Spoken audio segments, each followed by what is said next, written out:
we'll open it up for questions. If you do have a question, please raise your hand. We'll get a mic to you, and then if you could please give us your name and your outlet. Any questions? Here, center. Hey, Mario, Greg McMurphy with On 3. Does that last touchdown drive, does that kind of sum up your year, what you have been trying to accomplish here at Miami, that no matter what's going on, somehow, some way you're going to persevere after Ole Miss went up late before your last touchdown drive? I think it's more of a reflection of our players and their DNA, the way that they're wired, how they came into the program, how they continue to develop and evolve. And so it almost seems like the tougher it gets, the better we play. It was a testament to them, to their resilience and their will. Front row, right? Coach, Justice and Miami Games on this side, you talked about the resilience. Just this game was kind of like a resemblance of what y'all were going through in the middle of October and early November. Just penalties, kind of consistently bad plays, but you overcame it. What really took in those moments leading up to that to get that consistency and just the resilience without your team? You know, honestly, football isn't complicated. People are, and I think when you start jumping off sides and get some of these pre-snap penalties, you complicate things for yourself. I think it's the simplicity of these guys. They know exactly who they are, and they know what it took to get us to this point, and they were not settling for getting to this point just to get here. Want to know was the objective, and they were going to let anything get in the way. So all they did was do what they do every single day on the retreat practice field, and did it to an elite level to finish the game. Again, I can't speak more highly or proudly enough of them and their resilience. Fifth row on the right. Hey Mario, congrats on the win again. Talk a little bit about being, the last at-large seed in this thing. A little bit about the format. What do you think this says about this team making it all the way? Just about the format and all the things you guys had to overcome here. I mean, for us, I guess it's the simplicity of we just let our play on the field take care of itself. Answering all questions. I don't think you can. I know a lot of times take over. Popularity, social, the media in general, and this game's never been about that. And I think these guys proved that after November 1st, 69 days ago, I think is what it was. They made a simple decision to bring energy every single day into the building and just get a little bit better and find a way to be 1-0. And we haven't been home in a long time. We've been on the road for 5 straight games, and it's because of their work, their commitment, their belief, and their trust, and the confidence they have in each other. Do we have any questions for our players? Okay, let's start in the back here. Anthony Euro, 305 Sports. Carson, Keelan didn't see the ball on that first play, but you kept going back to him. Just what does that say about the chemistry you guys are building and the connection for you to continue trusting him? Yeah, obviously Keelan is such a talented wide receiver, and early on, I guess in the middle of the season, whenever CJ went down, obviously he had been a huge impact for us early on, and when CJ went down, Keelan really started to step up, and our chemistry really started to increase, in that middle part of the season, and ever since then, we've been locked in. We've been really locked in. He had an unbelievable game tonight. Obviously, made some really, really huge plays on third down, and had some explosive catches as well. I'm just super proud of him. He works really hard, and he deserves everything that obviously he's earned. Good question here in the front row center. Mario, if Carson on third down, if that's an incompletion, had you made up your mind if you were going to go for the touchdown to win, or would you send it into overtime? On second down. We're on second down? Yes. Oh, my bad. Okay. Yeah, we had 2 timeouts when we had first and goal, and we used one after first down. So on second down, we elected to pass because that's a scenario we go over a lot as a staff. If you do that, and let's say you don't have anybody open, you can just sail the ball out of bounds. And on third down, the defense has to defend both the run and the pass. So again, we as a staff really study those situations a bunch. We obviously trust our players either way to do it, but it was the right way to strategically attack the opponent and give ourselves the best opportunity for the best look to score. Questions for all you guys, just looking forward to the next game. It's going to be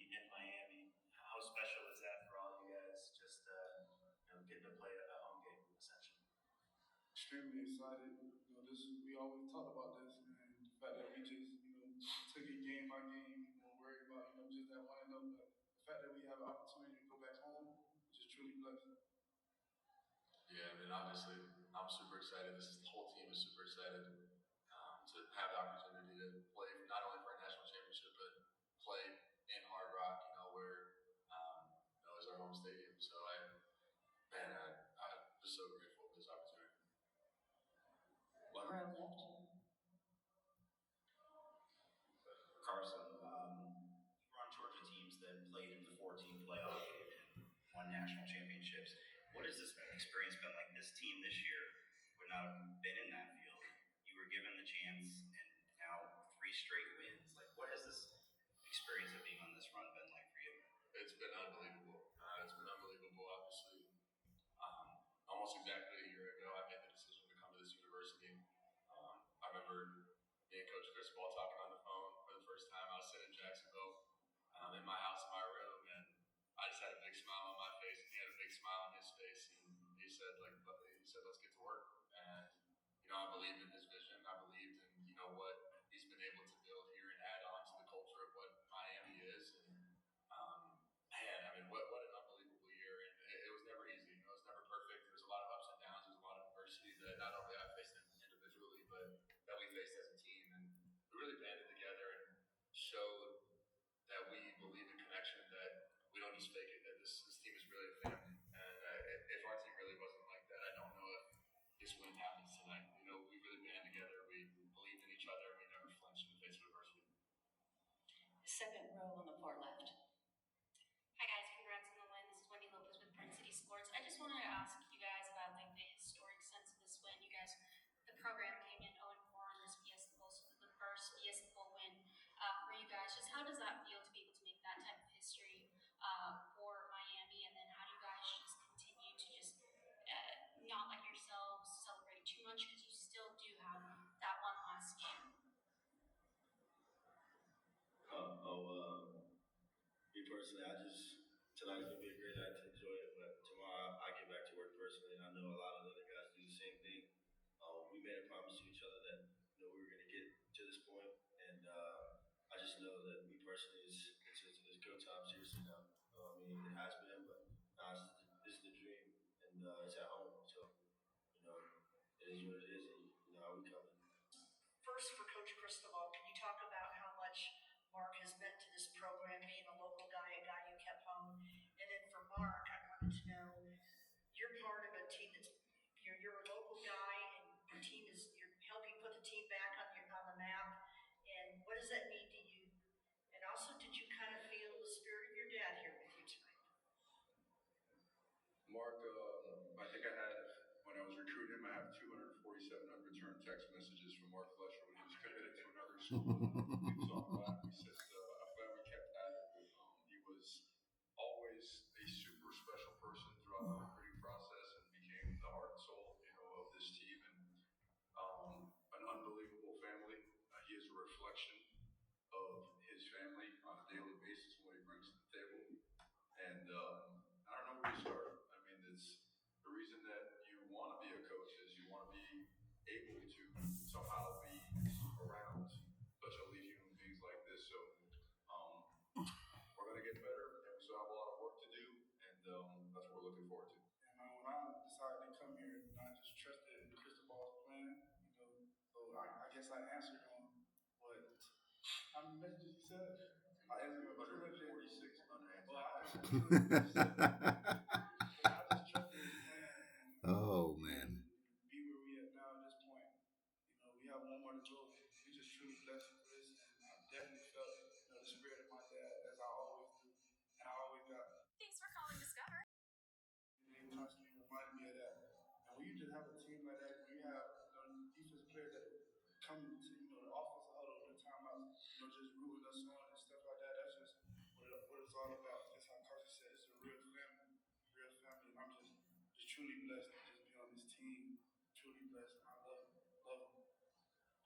Front row, far right. Jakobe, I wanted to ask you about the offense. Miami's offense held the ball for 41 minutes in this game, and just you being a defensive guy, could you sense that during the game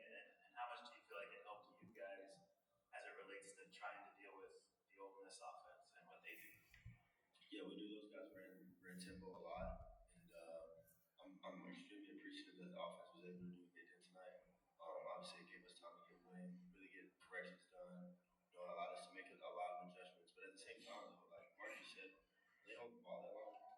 I can't sit on the bench and sit over there and talk to coaches and like DBs. I have to stand up. Like I have to be a part of that because it's so special what they do and how much they believe in each other and how much they believe in us. Like I go over in the huddle, it's not me trying to root anybody on. It's just I just love being in there. Like I love being around those guys and to see the grit and all the hard work that they put in and for you guys to finally see and it's just amazing. Like guys like CC and guys that I talk to day to day, and Carson, one of my best friends, seeing Vanilla Vic take off in the end zone in the last couple of seconds. It was amazing to see. So We'll stay in the front row here on the right. Yeah, Coach, Gabby Rodriguez, Maple Seven Sports. I spoke with Andre Johnson, Reggie Wayne, Edrin James after the game. They were just like so excited about you guys in this program. Can you just talk about having them around? They said it was important for them to come around because guys showed up for them. Can you just talk about the importance of those guys showing? And if any of you guys want to talk about seeing those guys on the sideline, and does that really just kind of give you guys some juice and some pride in knowing those guys are showing up for you? It's important for them to show up for you guys. I was a graduate assistant coach when those guys were freshmen, sophomore, and juniors, and saw how hard they worked to get Miami on track back then. So seeing guys like that, seeing guys that maybe weren't popular in big names back in the day, just seeing our alumni around is awesome for them because a lot of these guys grew up watching some of these guys or saw a lot of highlights of them. It's been so long. So again, we're the tightest. We pride ourselves on being the best brotherhood in college football, and I know these guys appreciate it. Any other questions? Center here, second row. Hey Carson, Adam Keenan, Crockett News. Can you just kind of take me through that last drive when you see them go down and score? What was the message to you guys about it? Yeah, obviously we're sitting there on the sideline, and I'm telling the guys to just stay in it. Even though we had just gone down and scored a touchdown, they obviously were able to respond, and they scored as well. So I'm just telling all the guys, stay in it, and then they finally score, and kind of looked at the guys on the sideline and said, "Man, this is what we work for.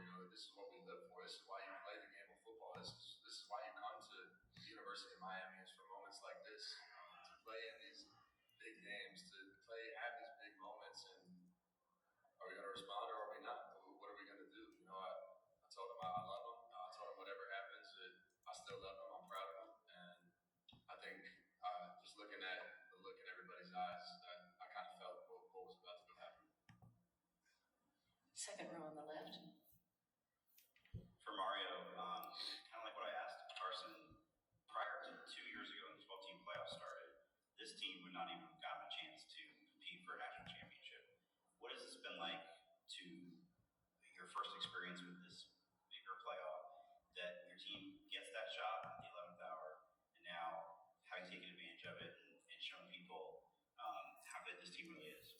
I think it's a reflection of how awesome this sport is, how teams have the opportunity to get better as the year goes on, how young players get to develop, veteran players have a chance to become leaders, and all of a sudden you have a different dynamic in the middle of the season, and then down the stretch, it carries you into the playoffs. You can get hot at the right time, and things could be pretty interesting in a hurry. So, football's about settling on the field, right? And when the more we can give teams an opportunity to do that, I think it makes the sport better. Good morning.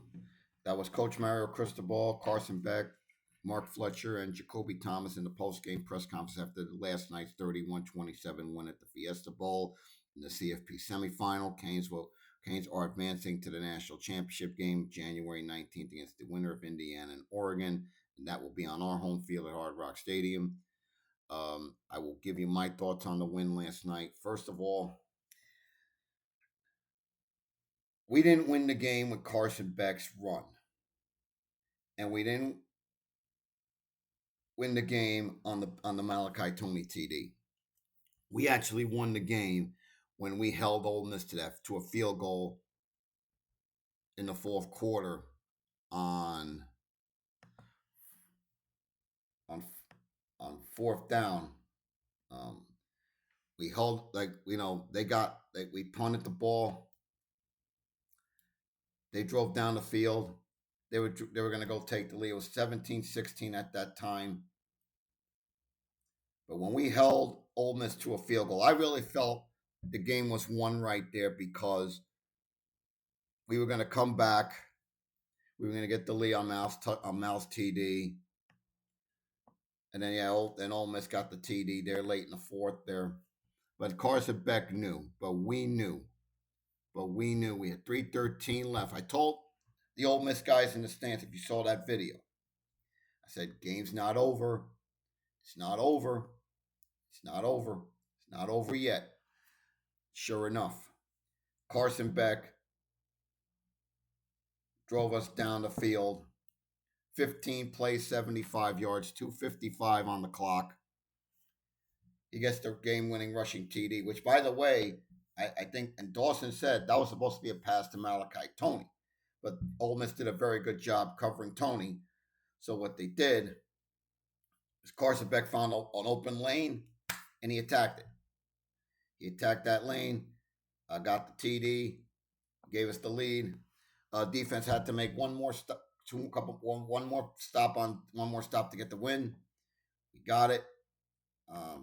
So we're moving on. Hey, Ole Miss is a hell of a football team. Ole Miss is a hell of a football team. They got a hell of a coach. They're well coached over there, and they got a hell of a quarterback in Chambliss and a bruiser in Lacey. Which, by the way, after Lacey's long run, TD run, defense for the most part did a very good job taking away really the run game. So after Lacey's TD, the big run was Lacey's TD, but after that, we held Ole Miss to 47 yards in the second half. Okay, so the game really the 121 on the rushing was mostly a chunk. The big chunk was Lacey's big TD run, but after that, man, what can you say? Defense did what it had to do late. Defense did what it had to do. Chambliss 277 for them. Lacey had 103 yards. Again, most of that was the big run of 60, was 73. He only had 30 after that. So, and he was hurt from what I heard. He had a hamstring, but he came back in the game. But I just felt we did a good job for the most part. But the penalties, man, oh man, we had 10 penalties last night. 10 penalties last night for 74 yards. In the title game, that's got to get cleaned up. And once again, we had 3 false starts last night. 2 of them on Inez and the other on Markel. But we got to do a better job. We got to do a better job at the holding on Alex. Hurt us there. You can't get behind the sticks against good teams. But we were able to get away with that last time. But in the title game, we're going to have to do a much better job with that. We had on defense, we had the offsides. We roughed the passer. We had the targeting. Eric gets thrown out of the game for targeting. Then we had the personal foul on Blay. Then we had on Antoine there on the PI in the fourth. But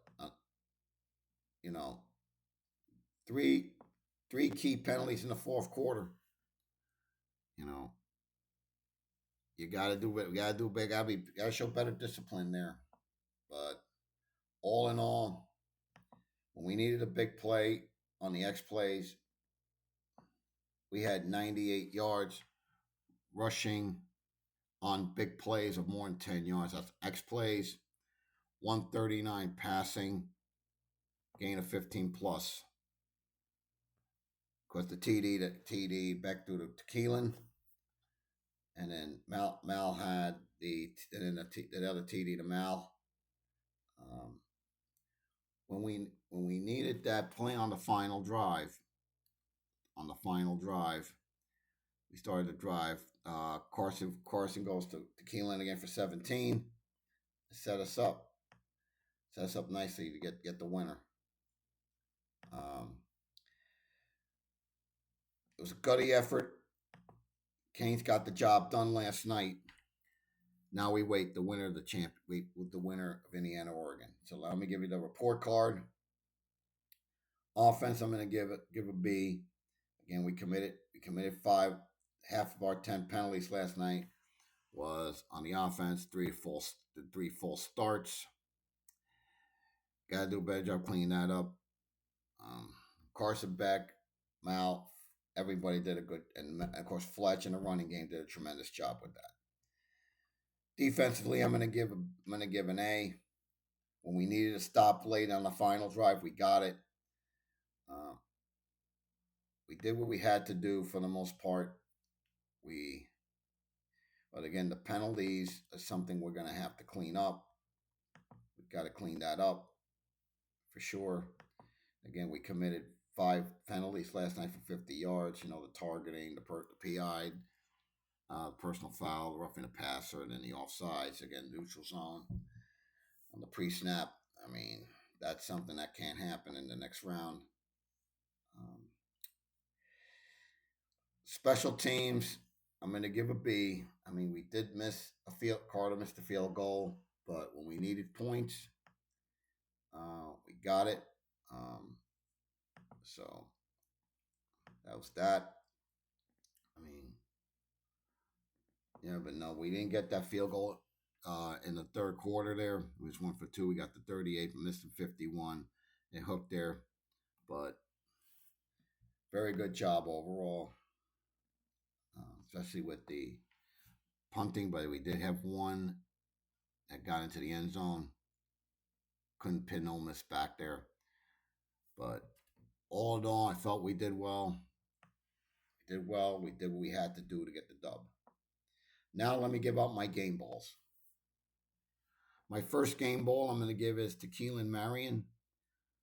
7 receptions, 114 yards, and a touchdown. My second game ball is going to go to Malachi Toney. 5 receptions, 81 yards, and the touchdown that put us ahead the first time, 24-19 in the fourth. My third game ball is going to go to Mark Fletcher. 22 carries, 133 yards. The average is 6 a carry. Fourth game ball I'm going to give is to Charmar Brown. 14 carries, 54 yards, and a touchdown. And my fifth game ball is going to go to Motore. 4 tackles, 1 sack, 1 tackle for loss. Jakobe Thomas gets my next game ball. Really, the whole defense gets the game ball, to be quite honest. We had a sack, tackle for loss, 6 passes broken up, 6 quarterback hurries, and that was the thing. We had to hurry Chambliss last night. And you got to get Chambliss kid is amazing. And my last game ball is going to go to Carson Beck. 23 of 37, 268 yards, 2 touchdowns. Did throw a pick there. But when we needed the big TD, yeah, he ran for -6 yards, but mainly also because of sacks. But the big touchdown to win the game, that's the one that's going to give him my last game ball. Closing here in Phoenix, I do want to say a big thank you to Barstool Sports, really. I usually don't do that, but I want to do that here. Especially Barstool Tate, Mincy, who joined me last night. And by the way, his Ole Miss team is very good, in case you haven't noticed. And I also want to thank Paul Bissonette for allowing me to come to his home to hang out before the game last night. The kale salad, by the way, was very good. Very great, Paul. I want to thank you for being very gracious to me. And the John Cooper thing, I really appreciate that humbly. It's something I will never forget, and it's something, Paul, we have to do again down the road. But anyway, we're on to the national championship game. On the next podcast, we'll see what happens. Whoever wins tonight, I'll try to line up a podcast episode from Las Vegas this week. Take care. Safe travels home if you came out here to Phoenix. And let's go, Canes.